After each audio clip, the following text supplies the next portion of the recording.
So, welcome, Megan Hoogenboom. Thank you for joining me today. I was really pleased that we've made the time. Megan is a designer based in the Netherlands and the fabulous designer of our new book, Lost in Track Changes, the digital version of Lost in Track Changes. So, Megan, you're joining us from Rotterdam, is that right? Yeah, that's correct. From Rotterdam in the Netherlands. Excellent. Thanks for taking the time. And no problem. So what I wanted to do was have a chat a little bit about your background and how you came to do design work with the EPUB files in particular, and then a little bit about Lost in Track Changes. But the I think what sort of led us to get in contact with you in the first place was some of that previous work that you'd done with EPUB files in particular, and stuff that hadn't really seen done. You know, work with design and layout in EPUB, outside, just in regular EPUB files that we hadn't sort of seen before. Now you've got a background just in general design, haven't you? So what was it that led you to working with in the EPUB format? Well, I started as a graphic design student here in Rotterdam at Willem de Koning at the Design Academy. And it was really basic traditional graphic design that we learned, and then you go and do that and be a graphic designer. But I wanted to have more, just get more background information of what design is and why am I a designer. Mm-hmm. So I went for a master's degree at Piet Zwart. It's also here in Rotterdam. It's a network media education, so it's more broad than just traditional graphic design, and that's when I first got in contact with EPUB design. Okay. Because then you start hacking these EPUBs, and the education is a lot about hacking and coding and what design and art can do with coding together. So it's really broad, but also really vague. Kind of. It does sound awesome, though. Yeah, it was awesome. It was a very, very good experience. Learned a lot. Yeah. But also, we got in contact with the e-reader and EPUB files. And I learned how and what you can do with it. And then I thought this is a great way to experiment with books and just see what a book will be in a few years, and talk about it with people. So I transformed a poem from Paul van Ostaaije, a Belgian poet, from paper to EPUB. Just as an experiment to see what would it do to the poem, and is it even possible? Is it still recognizable as a poem from Paul van Ostaaije? And the result was pretty good, I think. It was not as good as the original, of course, but I changed a lot. But I tried to break down the whole poem and see what was his meaning with every word, and why was the word in one place, and why was it big or bold. He worked a lot with fonts and with spacing, that kind of thing, just to have the reader know how to read the poem, and that's the thing I tried to do in the EPUB too. So that's the first experiment I did with EPUB, and it was very. And that original poem was the poem itself was using the space on the page, wasn't it? It wasn't just sort of a straight up, lines and verses. No. That was very much experimental in using the space of the page experimentally. Yeah, he was one of the first poems who was into visual poetry. So he used different fonts in on one page, or different sizes, and just put the words across the page to have them more to give them a different meaning than the other words. Yeah. So that's like a very challenge for a book designer or an EPUB designer. Yeah, huge challenge. Yeah, so it was really fun to do. Also, I really liked it because it combined programming with designing, and it's also one of the oldest graphic traditions to design a book. Yeah. But then in a new format. So for me, it was like a great challenge, and also I think somewhat a step into the future for graphic designers. But I don't think that EPUB is just like the next thing for a book. I think it will be developed in something more. there will be a bigger or more responsive format. Yeah. So websites and EPUBs will all be the same at one point, but I think it's really good to experiment with these kind of medias, because if you don't, you get stuck with what you do, and then you're just a graphic designer who designs physical books. Yeah, I was thinking about in some ways, I wondered whether it was part of the restriction of the format, that EPUB is a really restrictive format. There's only certain things that you can do, things you can't do, and you've got to make it, it has to be designed for such a broad range of devices that you have very little control over. And I wondered whether that was actually part of what was appealing about it, was that having to work within those restrictions was part of what maybe what drew you to working with those in the first place. Yeah, also just to see how far I can take everything within these restrictions of the ebook. Just also letting go of things that you cannot control everything. I think that's also a really interesting thing, because I'm always fascinated by the things that don't happen on purpose. Most designers, they really want to control everything. The word has to be on one place of the page because it's perfect there. Yeah. And I think when I really like to design systems. So when I design something, I like to design a system, and then the design rolls out of that system. So I make the base, and that's also with the EPUB. You design the system, you put it in the CSS, all the style formats, and then the design rolls out, comes out of that system. And that's I think I was always fascinated by, also before my master's degree, what happens if you let go of some things, and what happens if you embrace other rules and make your own rules and see what comes out. And sometimes it's unreadable, or maybe not so super pretty, but it can be very interesting just as an experiment. Yeah, great. And again, it fits so well with what we were trying to do with Lost in Track Changes as well. Yeah.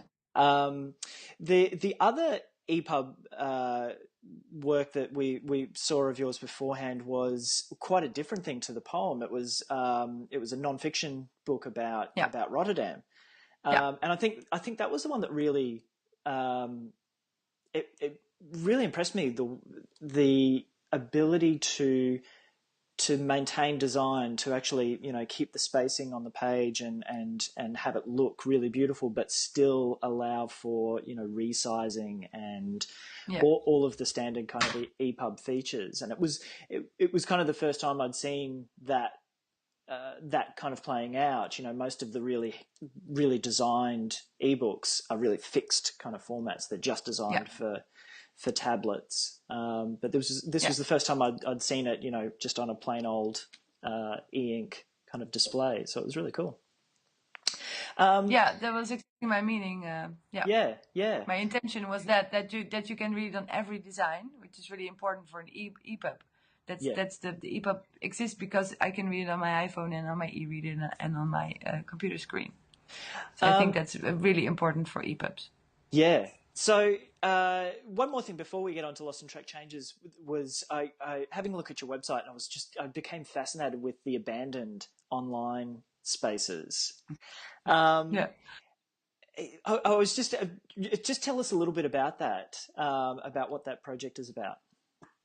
Yeah, it's a project I started because I'm fascinated, as a lot of people, by abandoned places in the physical world, and because I was at the network media education, I thought, what are there any places online that are abandoned? So I started to make a comparison between the two for my essay, and started to look for abandoned places online.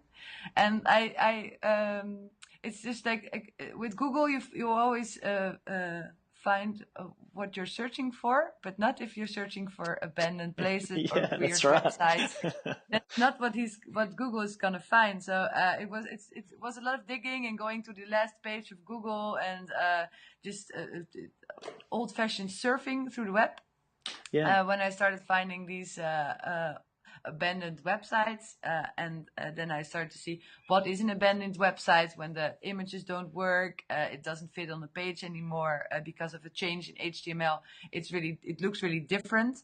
So that's when I got really fascinated by these places, and also we leave a lot of behind on the web now. We have Facebook, all these Instagram, all these websites where we leave information from ourselves or leave something behind, and some people delete them, but we all know it's not really deleted. I never delete these pages because I think maybe in 10 years I will go back and see this weird text and some pictures that don't work, or maybe they will. But I think it's really interesting just to look back and see what there's left of some websites, and also these old flat HTML pages, what there's left of them on the web. Also to see where we came from, kind of, with the internet. And putting them together in a book like that, it has that same, you were talking about, the fascination that we have with abandoned physical spaces, with abandoned buildings, and it has the same, it feels the same when you're flicking through these abandoned online pages, that they kind of have this sad quality. It feels really sad, sort of flicking through, and you end up. I got stuck on a few pages in there where I was just sort of looking at photos of people and just sort of thinking, who is this person? What happened to them? And so it was a really funny kind of experience. It was very, very similar to looking through those abandoned physical spaces, but it was just, as you say, people's information that was just sort of left online and never updated again. Yeah, that's exactly. It's kind of a sad feeling. Like these people are lost in the internet too. Yeah. It's just sort of a little snapshot of somebody's life that all of the context is taken away from it, and there's just that one moment. Yeah. So on to Lost in Track Changes. Now, we actually brought you quite early into the process when the writers were still working on it. And it was really fascinating, I think, to see how you took the book, I think, in a really quite different direction to the way that we did on the web and with the print book. Can you give us a sense of how you approached the problem of how to present this as an ebook? Yeah, well, it was in the beginning, I think it's some texts, and I will transform them to an ebook. But then you get the text, and it slowly became more and more, and the text became more complicated. So that's when I started thinking, okay, this is a complicated ebook, and in some ways I have to make it simpler, also for me, but also for the reader. So I kind of went, I think, my own way with that. Also, again, created a new kind of system, gave each text a number, just to make it, just have a reference for myself. If I say, okay, this HTML file corresponds with this text, I had a whole like a scheme in my book where I wrote everything. This text is this text. Just to have it less complicated. Then I started thinking about what are they writing about? But they're writing about so many things, so many different things, that I thought the subject of each text is not what it's really about. It's more about the fact that they are changing the text. Yeah. And that's also, I think, your project is you have one text by one writer who has a kind of style and an identity in how he's writing, or she, and another writer is changing that text and doing his or her own thing to it. And I thought that's the most important thing, the changing, and not specifically the subjects of the text. Mm-hmm. So I then let that go, because at first I wanted to, I had the idea to give every writer his own design or his own font or color. It ended up with a color, because I think that looks really good in the book if you read it on iPad, just a little iPad add-on, because on the e-ink reader you won't see the color, you just see light gray. Yeah. but I think that's fine.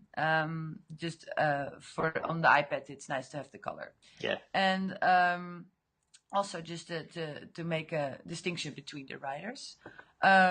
Also, the text with the on the Word files you sent me, the text was in color and with a stripe through, and I think for a graphic designer that's really a cool thing. I think that Word always does it its own way, so just stripe through, big fat line, and I wanted to implement that in the ebook. I thought that's really important, and also that you can go back and forth between the texts, just the tracked and the not tracked, but still have a kind of difference between them, that you kind of know where you are, and also the feeling of being lost.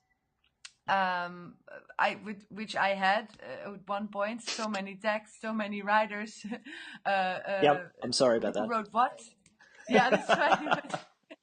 It's a cool thing, but also I'm behind my computer and not remembering who wrote the original of one text or who was the last, and so it was also, I think, just sorting things out and making it easier for myself. And I think in that way the design came out for me, like the ideas came from that beginning point. It's one of the things I love about your approach to it is that on any given page, you can very quickly figure out whether you're in a track change section or whether it's a finished text.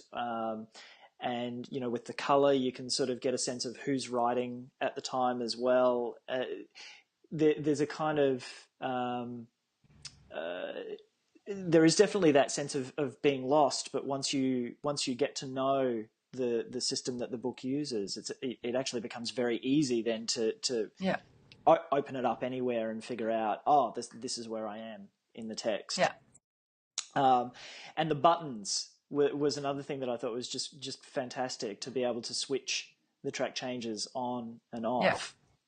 Yeah. I was going to ask you about the particular layout that you used, because a bit like the print edition, when with the finished texts, there's a lot of white space. I guess we can still call it white space down the side. And in the track changes, that all gets squashed up into the side, and you have a big section of blank space on the screen as well. Can you tell us a little bit about how you figured out the design, the actual layout of the pages and how that works? Yeah.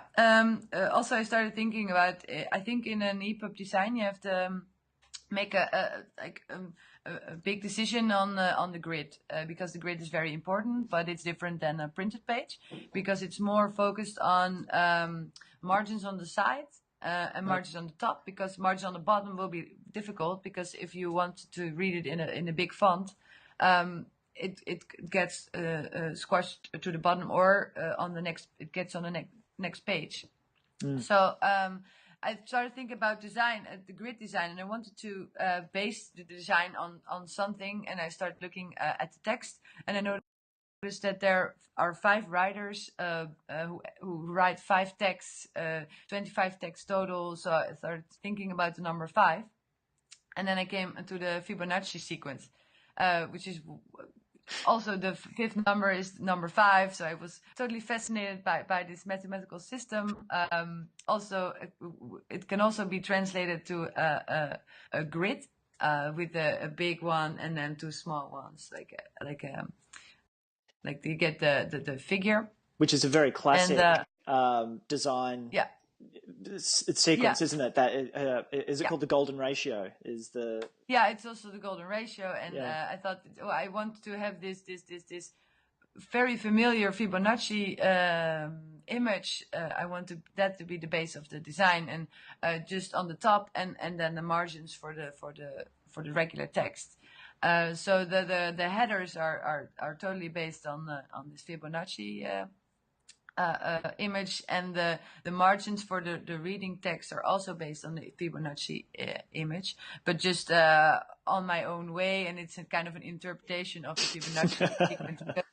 It kind of gets lost when you change devices and have a very big screen. But the base is Fibonacci, and I also wanted for the regular text to have a very to be very different than the edited text, because then you can flick with the on and off buttons and you immediately see the difference. And also it's a bit weird on the side, and I think that totally fits what the text is doing. It's weird and it's kind of unreadable, but it's cool to see what they changed. But you're not really gonna read that text because it's very hard to read.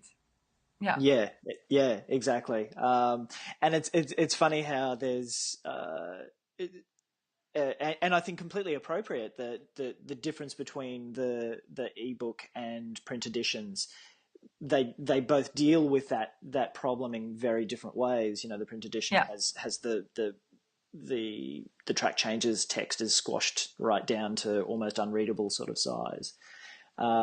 And it has that same kind of idea that this is text that you're not meant to read necessarily, but to just sort of look at and let it sort of wash over you. One thing I was interested in asking you though is from the work that you've done in EPUBs, it's still not very common to see these kind of designs and design tools used so much in EPUB files. Why do you think that is? Why do you think it's not used more often? And do you think it should be used more often? Yeah, I think it should be used more often, but I think it's a problem of designers, but also of publishers and other people who maybe want to design or publish ebooks. First, I think it's a problem of money.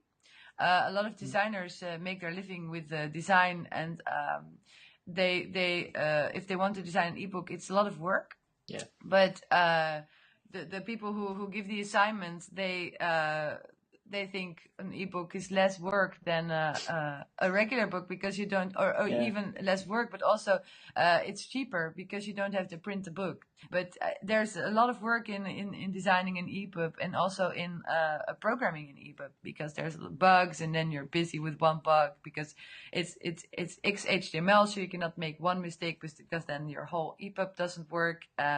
So there's a lot of work and a lot of time, but also knowledge, I think, because you have to know how to build an EPUB from scratch, actually, just with writing text and of writing code, and then seeing how just making the EPUB, and then seeing what it does on your screen, but also on your iPhone and on your e-reader. So it's also kind of you have to be patient with designing an EPUB, and you have to have the knowledge, and then there has to be the guy who gives the assignment has to be maybe if you want to make a lot of money, then you're not into EPUB design. It's a bit weird to say, but still, it's I think it's one of the biggest problems.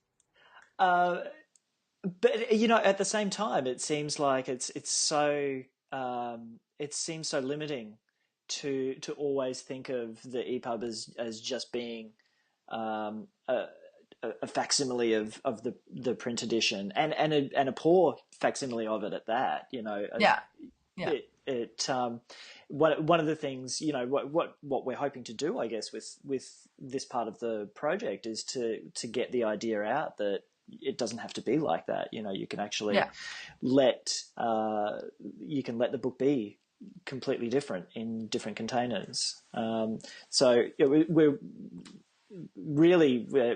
so thankful that you were able to put the time into it and really make something that was not only completely different to all of the other editions, but also just really great on its own terms. It's really it's a really fantastic book. So thank you, is what I'm saying. You're welcome. So, tell me what are you working on now? What kind of are you doing any more design work that you'd like to have a talk about?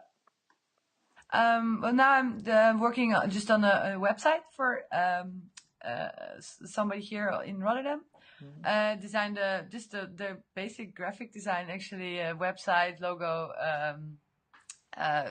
his whole layout, a poster for him, and that's what I'm working on right now. But I think after the summer, it's summer here now, Yeah. and after the summer, I want to do some more experimenting with some. I don't know if it's EPUB, but I want to experiment with some 3D printing. I think that's gonna be my next step. Maybe purchase a printer and see what I can do with that, because now I designed a few EPUBs, and I think that's great, and I know how to do it now. And if a cool assignment comes along, sure, I will do it, because I think I really enjoy designing an EPUB. It's really fulfilling job, I think. But I think I'm going to just to do some experimenting with 3D design, and maybe see how a graphic designer, or me as a graphic designer, what I can do with that, and what will follow. Because I'm also really curious. That sounds awesome. I love that. I hope. So, Megan, thank you once again for your time and for your expertise. You're welcome. Pulling this project together. It's been a lot of fun, and yeah, I've for me too. really loved seeing the work coming through. If people are looking to find out more about you, where is the best place for them to catch up with you on the web or wherever?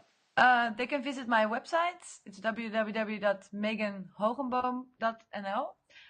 Maybe just go to a link through your site, because I don't know if people will know how to write it, because it's a very Dutch name. But that's the best way. Send me an email. It's also fine. Excellent. Fantastic. Thank you once again, Megan. And I look forward to seeing your 3D designs when they emerge later this year.